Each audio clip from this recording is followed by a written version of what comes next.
Po si Mother's Choice Infinity Convertible Car Seat, good for newborn, up to 8 years old. Ang colorway po niya is Moonlit Gray. Yan.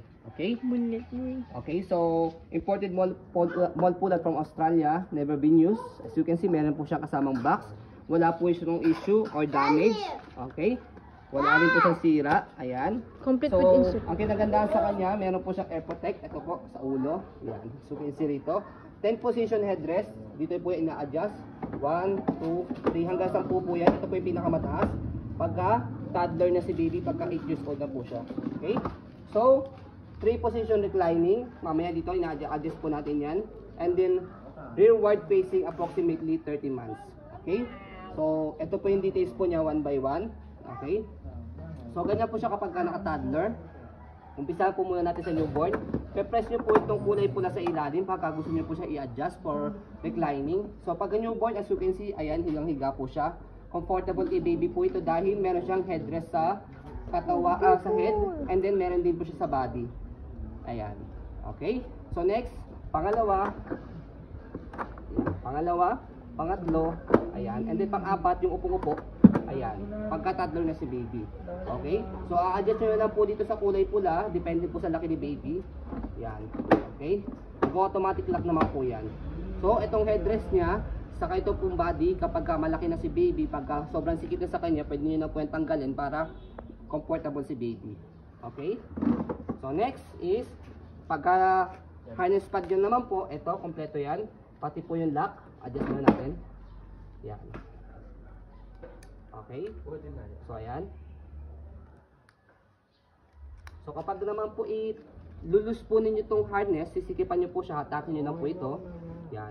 Pag naman po itatype, by the way, itatype po yan, hatakin nyo po ito. Pag ilulus po siya, press nyo po ito sa ilalim, may butas dito, shoot nyo lang po yung daliri nyo dyan. May makakapa po kayong metal, press nyo lang po yan, and then, hatak. Ayan. As you can see, na-adjust po ito. Pag itatype, again, hatakin nyo lang po siya. Ayan. Okay? So next. Next is body frame po niya sa right side, ayan. Okay? Ayan. Okay, sa likod, ayan. So meron po siya instruction po dito para malaman niyo po kung paano po siya ilagay po sa car. Pwede rin po kayong mag-search po sa YouTube, pero hindi rin po kayo mahirapan kasi using seatbelt, ilalagay po siya. Okay, sa pinakaupuan ng car. So, manufacturing date is 2022. Bagong-bago po siya.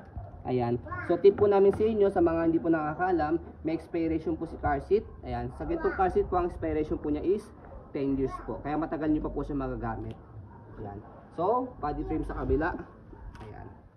Okay. So, sa harapan. So, by the way, kung bakit meron po siya expiration, kasi po yung materials used po niya, okay, and then kung sakali nagamit na po sa accident, yan, syempre materials po niya is nagkaroon ng damage. So mahirap naman po kung ipapagamit pa ulit kay baby na meron ng damage na sira, may damage na sa loob o yung pinaka plastic po niya. So kung sakali, di ba, na magkaroon ulit ng accident, so unsafe na po siya kay baby. Kaya yun po yung use kung bakit meron po siya expiration. Okay? So ayun po, as you can see, very details po kami mag-video kasi yan siya policy po namin. No refund, no exchange. What you see is what you get. So ayun po, maraming salamat. Have a nice day and God bless po.